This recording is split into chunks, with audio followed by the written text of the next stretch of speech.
Hello, everybody. This is Buddy Webb, Midland, Texas here. What I want to talk about today is about this Crime Stoppers here, and it's about the remains of a young girl that were found in August 2013 here outside of Midland, Texas. And you can see it here. There's the Midland Crime Stoppers. Unidentified human remains were discovered near an oil field location in Midland County, approximately 10 miles south of Interstate 20 near FM 1213. The remains were identified to be female, most likely white or Hispanic, 14 to 21 years old at the time of death, and 59 to 67 inches tall. A DNA profile was developed, and homicide is suspected. Excuse me. This was on August 1st, 2013. Okay, well, in October 2010, my friend told me about a young girl that was murdered at an oil show party. I believe that happened in the underground homes that were said to be here near my home by multiple people. You know, if you remember, Layla O'Brien said she worked on the project. They were finished in '87, cost $7.35 million. Rhonda Denman Rogers says there's one underground facility a half block away, not 2 blocks away, not 3 blocks, half block away, right? We got guy running for sheriff recently, sheriff candidate Joe Lozano. I secretly recorded him saying that our last sheriff, Gary Painter, who died last year, we used to hang out in these underground homes here. Okay, and then there's other people more than that, besides proof that somebody under my home shoots me. Okay, and so we know I wasn't shot with my gun, and that happened 2 weeks after I reported the suspected tunnel to the DEA. Got another guy, Ricky Ronaldo, said that I used to live in your house, and me and my brother used to go in the tunnels underneath. There's so much evidence here. Another person said, go look at Google Maps to your address, 3802 Fair Circle, and you do, and there's a large facility in my backyard that can be seen on the block map, but you can't see it from above ground on the satellite map. Obviously, that's one of the 4 underground homes. Recorded a woman on the phone. This is another YouTube video. She said there was 4 3-bedroom homes, at least 25 foot deep, each costing over $1 million a piece. She said they were having pizza or pedophile parties down there, and my friend during the oil show was leaving my home, and she was at the party within 5 minutes. So I'm suspecting that she actually drove around to the Home Depot parking lot, which is right, behind my home, and parked there, went underground somewhere in that store, is my guess, and then come back over here via a tunnel to these underground homes here. Okay, and you look at Google Maps, you can see where it looks like a tunnel was cut back there. Last year I showed Homeland Security where I believe that tunnel was. 2 weeks later, the ground was dug up and concrete was poured. I got a video on that. So there's just overwhelming amount of evidence.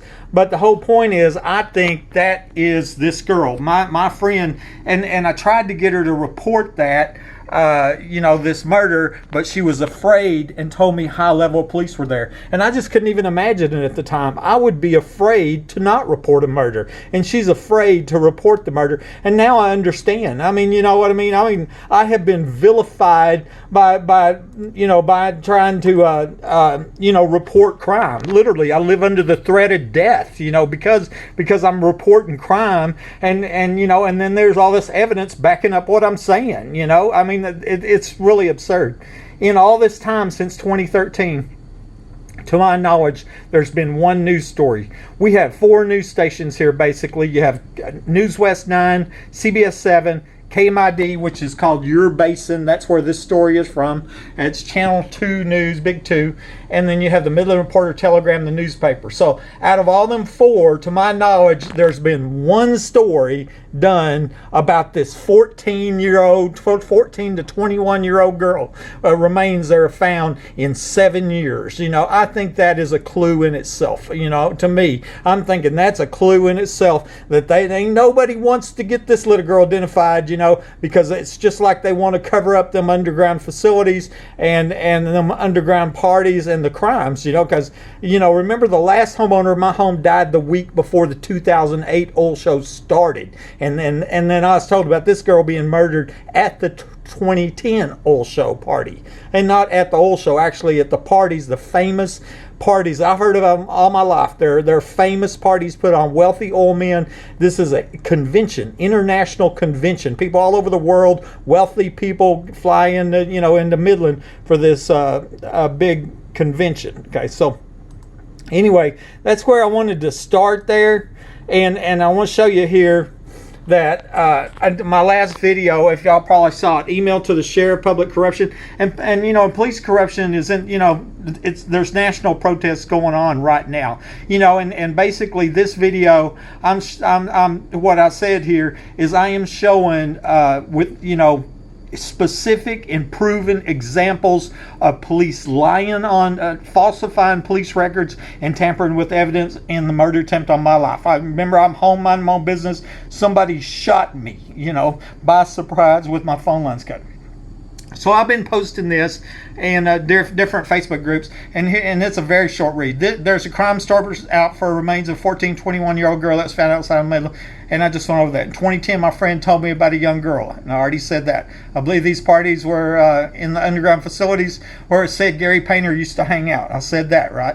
And I believe, for this reason, I believe the murder of that young girl is connected to suspected murder of the last homeowner of my home, who died the week before the 2008 oil show started, and then the murder attempt on my life after I started reporting crimes in the same house. Okay, I recently compiled evidence and sent it to Sheriff Kreiner, who told me he was sending it to his investigative team, and also copied in the Texas Rangers on that with these specific and proven examples of Midland police who lied on police reports and tampered with evidence. Yeah, and remember, literally, I have been vilified for reporting crime. That's what's happened. And I said, I think this is a good discussion topic for this Facebook group during this time of national protests about police corruption, And thankfully, most of our police are noble and honorable upholders of the law, but it's naive to think that we have a perfect system which can't be improved or to deny proof that shows we don't have some bad apples. Because some of these, what I call criminals out there, liars, oh, you're a cop hater. And they make that up and they spread these lies about me.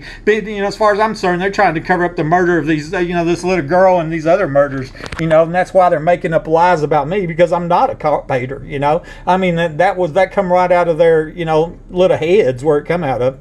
And so I already showed you the Crime Stoppers here, and I'm just going to skip that. Okay.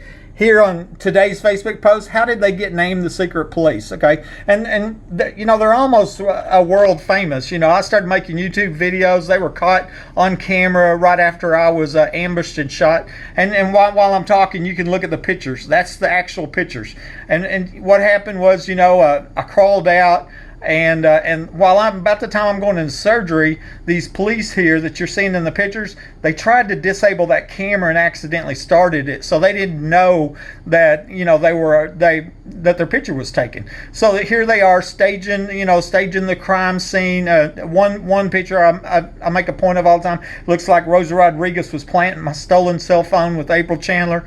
You see them searching drawers, filling up bags. My shotgun shells were stolen from my closet. They've never been found. My voice recorder was stolen. It was mysteriously wrote on the evidence logs 2 years later. I made a point of there wasn't no empty shotgun shell proving I wasn't shot my gun. So 2 years later, it's wrote on the evidence logs, empty shotgun shell. And that's what they're doing. I mean, that's how sloppy of a cover up this is. And how dirty it is. And then I'm going, here's proof. Here I found proof showing. And literally I have a gang of corrupt police here all against me, and I'm the one telling the truth, and so anyways, I do this Facebook post here.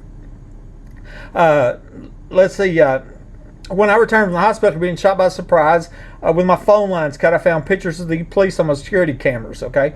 And I couldn't identify them because they were withholding the police report from me, but I didn't know that, okay? I didn't know even there was a police report until 2019, 7 years later. And so that's why I nicknamed them the secret police. Used to call them the first known secret police since Nazi Germany. Offered a $2,000 reward. Never happened before in the history of America, right? Now, I mean, secret police remind you of the Gestapo in Nazi Germany, And then during this time, I have repeated break-ins break-ins to my home, death threats. The police won't do anything about the crimes being committed against me, and I have just more people on count coming to me, asking me, suggesting, or rudely ordering me to sell my home. They desperately want me out of my home. Why? Because this home is rigged. Just like I said, somebody under my home shot me by surprise, and I believe they murdered the guy that lived here before me, and then I also believe they murdered that little girl in the underground home in the backyard in 2010. And so in 2018, Empire Private Investigations identified all 11 of them. Now I had no proof they were police. They just looked like police, but I didn't have a police report, and I even had one woman who was Chad Simpson's aunt, says, you can buy cop uniforms, I ain't helping you. She was real rude, and so and then amazingly, like when I got the names, the first one that showed up was a sheriff from a different county. First one seen on camera was John Woodward from Martin County. Never been explained why a sheriff from a whole different county is at my house after a premeditated capital murder attempt. Nobody's ever explained that. And then amazingly, after I did get the police report, 6 of the names that are identified, caught on camera, their names are not on the police report. And then 5 of the names that are on the police report, I figured out they wasn't seen arriving on the security camera or coming in the door, and that's what told me they come from the now removed trap door, the tunnels that were here. They were under my home, and it was somebody under my home shot me. And actually, it's police that the police, as far as I'm concerned, them 5 police are my top suspects for being the shooter. The people that shot me by surprise in my own home, and that's amazing because here I've been reporting repeated burglaries to the police, right? And then I'm shot during a burglary because there's a burglar trapped in my bathroom there, but I think these police were working with these burglars that are rigging homes, and it's more than just my home. That I've identified homeowners all over Midland, Texas, and many other states reporting people in that same crimes I was reporting. Okay, here I want to do a timeline on it. October 29, 2014. Now remember, it was January 2012 when the secret police were caught. Okay, so I sent pictures of the secret police to the then mayor, Jerry Morales, and I asked this question: can you confirm any of these people were Midland police officers? I didn't get a reply back. I sent the same question to other members of the city council, including Sparks, Love, Lacey, Rodnett, and Hotchkiss.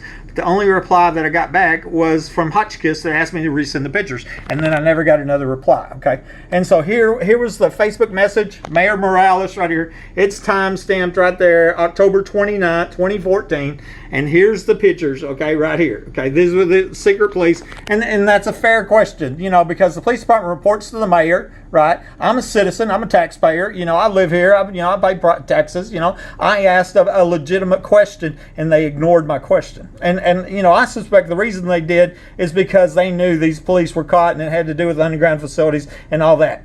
And I really, sincerely don't believe that Jerry Morales, who's no longer the mayor, he didn't think that one of these people would go murder somebody else, and that's a big deal because when he ignored it, he didn't, he ignored his duty, right? His duty to respond to my question, and one of them goes and murders somebody else. Now, I've asked this question before. Now, who would think somebody that was caught on camera covering up a capital attempted murder would go murder somebody else?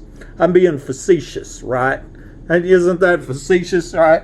And who would think that, right? They're caught on camera sneaking in, covering up a capital attempted murder. Who would think they would go on to murder somebody else, And so, anyway, keep the date on there, October 29, 2014. Also sent to them other city council members. On December 13th, 2014, about 5 weeks later, okay, I posted one of the security camera pictures which showed the guy wearing a Midland K9 police jacket in my bedroom, along with a story I named Rape and Murder. This told about the young girl who I was told was murdered at the 2010 oil show party when she refused to prostitute, which had high-level police there. It's now believed these parties held in underground facilities, etc. Okay, now I've already gone over that. Now you see where I'm going with this, right? Okay, so this was posted to my Facebook timeline. This picture, one of the security camera pictures we were looking at. And this guy right here was wearing a Midland K9 police jacket. I noticed that. I'm going, oh, look, he's wearing a Midland K9 police jacket. Maybe that is a Midland, maybe they are Midland police. Maybe it's not criminals dressed like police, covering up a murder attempt, And so I here's this story, Rape and Murder. Okay. But of course, I had no idea who it was because, you know, the mayor, city council, nobody would tell me I had this reward offered for me. What I'm going to do here, I'm going to show you something. Okay, if you go to my timeline, like click on Buddy, and then I scroll down and this bar pops up. It says Buddy Wayne timeline, and I can change the date here to 2014 to December, okay? And then I can scroll down through that month of December of 2014, and I'm going to end up at this story, December 13th. You can do that right now on my timeline, okay, if you wanted to. It's going to take you a minute, but I've already got it ready. So this is the story, and that's what I want to read you on this video, okay? This is not nothing I recently wrote. This is something I wrote 6 years ago, okay? And so I think you're going to find it interesting because, you know, it's the story. So much information has come out in the last 6 years, but here's what I wrote 6 years ago. Before I realized people were breaking into my Midland, Texas home, I was dating this woman who told me these stories, which I believe to be true. She tells me that these two older men who approached her and told her that she was going to work the week of the 2010 Oshawa party as in prostitution. I don't believe that she felt like she had a choice, and I remember very clearly her leaving my home the night before this week started. She had a look of terror on her face that I'll never forget. I think she knew what was going to happen. Okay, that's called forced prostitution is what that's called. I've heard about prostitution going on during the oil show all of my life. I remember reading a story about prostitutes flying in from all over the country to work this week. I would guess that oil companies involved in this wouldn't want it made public, and I suppose there's some police corruption. Where does this happen at? Where are these parties? After we would get off work, she would come by my home. We both worked at Clay Desta, by the way. This was our habit. She would then leave, and I would talk to her on the phone while she drove to Odessa. But during this week, she would leave, and about 5 minutes later, she would get off the phone. I was guessing that her destination during the oil show week was somewhere close to my home. I now believe she was going to the Home Depot parking lot, parking there, and then going underground in that store. And I have reason, you know, why I suspect that. Okay. We would talk on the phone each evening until bedtime, as well as talk on Facebook. I believe that there was other women there doing the same thing. I was secretly recording these calls, but I think she knew it. She was required to log in, and they have been deleted, you know, and not I didn't delete them. Somebody deleted them recordings that I had. But I used to have recordings of that during that time. Remember, I wrote this 6 years ago. Okay. She was required to log in, so I believe that the internet was being used for scheduling, okay, for this prostitution tricks. At 11 p.m. she would have to take a pill which would make her sleepy, and we would get off the phone around midnight. My understanding is that she would then fall asleep and would be woken up by men a little while later. Okay, so that they're systematically drugging these women in this forced prostitution, and this is not just her, this is a lot of women. This is a big deal. It's a big also is a big deal. One morning I heard her ask this other woman, "What time did you get home last night?" And the answer was about 3 a.m. There was other people there for sure. On another day, this safety guy from another company looked at her and said, "Yeah, I got mine this morning." I was standing there while she cowered in shame. Both of them happened at where I workplace, and I provided those people's names to law enforcement. She would come by my home in the morning for a cup of coffee before work, looking really tired. On the second or third day, there was a story on the news about a person being hit by a train, and she was really interested in this story. She then told me the story about a girl who didn't want to prostitute, and this girl didn't wake up. My understanding is these sex slavers murdered this girl via forced overdose. Okay, remember they were having to go take their pill at 11 o'clock. Okay. A few weeks later, on my last day to talk to this girlfriend, I was trying to get her to go with me to the police department and report this murder, which she and these others were a witness to, but she didn't want to go and indicated that there was some upper level police involved. I had to work late that night, and when I got off work, I noticed that I had a voicemail on my company phone. It was a police officer, and I called him back. This guy tells me that I better not contact her again, or charges were going to be filed against me. This call could be found in my company's cell phone records, and that number is, by the way, is, I think 432. I call the number out all the time. 432. I have to think of it. It's an older number, but if them records are around, we can figure out which police officer called me. Obviously, it was somebody who was involved in them parties, you know. few days later, I went to talk to the police department myself to report this, even though I'm a third party. I walked in the door and I got the feeling that the officer at the desk knew who I was. How could that be? I was relatively new to Midland and a law-abiding citizen. I expected to sit down with the police officer and be able to tell my story, but that's not what happened. I was given a phone number to call and sent out the door. I called this number and I left my name and number twice very clearly, like I always do. I never received a call back. This can also be found in my company's cell phone call records. A few months later, I was telling another unnamed female this story, and she told me the kind of pill which was being given to the girls. I can only assume how the second person knew this. She said it was an antidepressant, which I took to mean a benzo, and that was the ex-wife that told me that. And like I said, I can only guess how the ex-wife knew exactly what kind of pill that they were giving them women at that oil show party. It's been alleged that there's $1 million underground facility near my home and that a prostitution ring is behind the tunnels, so I wonder if the location of this large prostitution event was there. Does that explain the repeated break-ins in my home? Are these people here to keep me from finding this facility? I don't know. I know that my Samsung security system and Vivint security system has said 1,000 times that people are breaking my home. I agree with them. Was a similar event going on the night of the murder attempt? Does that explain why a person said, you don't know how many lives you ruined by surviving a home invasion emergency? And basically, after I got out of the hospital, the ex-wife comes by, and that's what she said. You don't know how many lives you ruined, and I was home minding my own business. What it told me was a lot of people were here on the night I was shot, January 28, 2012, and where were they? They were in the underground facility in the backyard, What were they doing? I don't know, but it's something, whatever it was, going to ruin their lives. I gave the FBI agent sitting at the front desk a thumb drive with these secret recordings on them, and I have a copy of them if somebody hasn't broken into my home and deleted evidence. Possibly the FBI, that was in 2012. And see, I had been told, ordered to never return to the FBI office back in 2012. And once again, I'm a third party, so I don't have direct knowledge, but I believe what I was told to be true. And if you look at the other evidence, which I've shown, then it seems really plausible. I'll be glad to work with law enforcement since I know the names of the people involved. I really appreciate you sharing this story. You might save a person being raped and murdered. Okay. And so, like I said, this picture was along with that. Okay. Remember, this story was posted on December 13th, 2014. That's kind of important. Okay. Now, here I want to show you something. This is interesting. On December 14th, remember I posted rape and murder on December 13th. And on December 14th, the next day, I sent an email called Rape and Murder to Greg Abbott, who was Attorney General, Governor Rick Perry, and the Texas Rangers. And I named the email Rape and Murder. And I said, this is a story that I posted to Facebook. And then I copied and pasted the wrong story in there.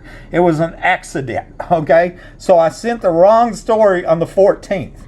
And then I realized on the 15th, at near 5:53, I made a mistake, okay, and that's when I hit send. And so I said, I apologize. I somehow got the wrong story, but I copied and pasted that last night.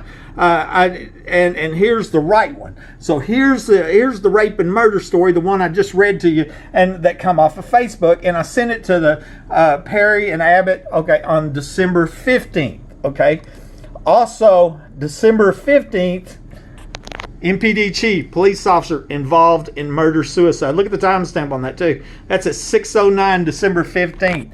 Okay, same day that I sent that rape and murder story to Perry and Abbott. Okay, and so here's Chief Robinson, police officer shot his wife in there, and they didn't. And here, Chad Simpson was the police officer. Okay, so we finally knew it was, but that I didn't really have any.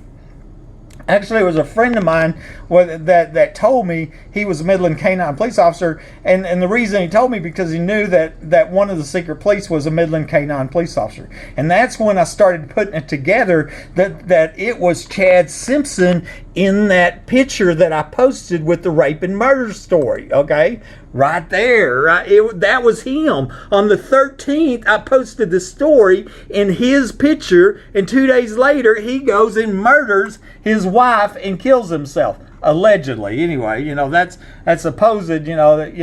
that's the official story anyway. There's some people that have wondered, thought Chad was a good guy, and what if he was going to snitch on the other secret police, and somebody made it look like a murder suicide, and that way it's case closed, and now Chad wasn't going to snitch no more, and the underground facilities, are still going. So here we are. There's Chad Simpson. Interestingly, they're both from my hometown, Hobbs, New Mexico, or Lovington, which is right there next to it. And they had these 2 babies, and I was told that they had a hard time having the babies. They were just super excited parents, and it just didn't make any sense that he goes and murders him, her, and then kills himself. I mean, there's a couple scenarios. There's also some people have wondered if maybe Sandra read that story, and all of a sudden she's reading about this little girl that's raped and murdered, and and seeing his picture and confronting him. Were you at a party where a little girl was murdered, and then he does kill her, and so I just wanted to throw that out there. Real oddly, the other thing that happened with this murder suicide, there was a 911 call, okay, and so whoever was there called 911, did a hang up knowing that the police would go over there, and then when they got there, Chad and Sandra were dead, and the 2 babies were in the house, okay, and so that was kind of odd, I mean, of course it's suspected that Chad made that call and then killed himself, but once again he's leaving his 2 babies as orphans, and so I know the question's been asked if that wasn't a double murder, but anyways, they had reported Sandra died, and then 2 days later, on December 18th, she actually died, and they had to do a new news story, and there was people calling me going, no, she's alive, they said she was dead, but she ain't dead, and so that was real bizarre, I mean, this whole thing was bizarre. And there's the obituary, Sandra Simpson right here, okay, and here she is, 33 years old, mother, she was a nurse, okay, and I always compare, to me, she was a crime victim. She was home minding her own business like I was. She was, murdered in her own home like they tried to murder me in my own home, and if anything, she's definitely a crime victim, and then here's Chad Simpson, the Midland Canine police officer right here, okay, and here's what I thought was interesting. He was canine police officer. He was promoted in 2012. That was after he was caught inside my home, okay, and I couldn't get him identified, and I was sending his pictures to the mayor and city council and everybody else, offering a reward, and he was getting promoted, and that made me wonder. I wonder how many of the other secret police actually got promotions, especially if one of them shot me. I mean, don't you think that'd be amazing? And so now you kind of know the rest of that story there on the the Crime Stoppers, and that's where we started, right? Is that in 2013, the remains of a young girl are found, and in 2010, my friend tells me about a young girl's murdered. These police coming in here going, oh, he's crazy. He thinks people breaking his house. He thinks people in his house. He thinks tunnels there. He's crazy, And they're trying to cover up the crimes against me. I'm not crazy. I was a 28-year company man. I spent my life savings. I with hope and excitement, I moved to Midland, and buy this home. I'm excited. I volunteered to lead the United Way drive to raise money for the needy. I felt like I was a pretty good citizen, giving back to my community. And this home is rigged, and I found out recently the homeowner before me that's no longer alive was telling his friends somebody was breaking into this house. Anyway, this Buddy Webb, Midland, Texas.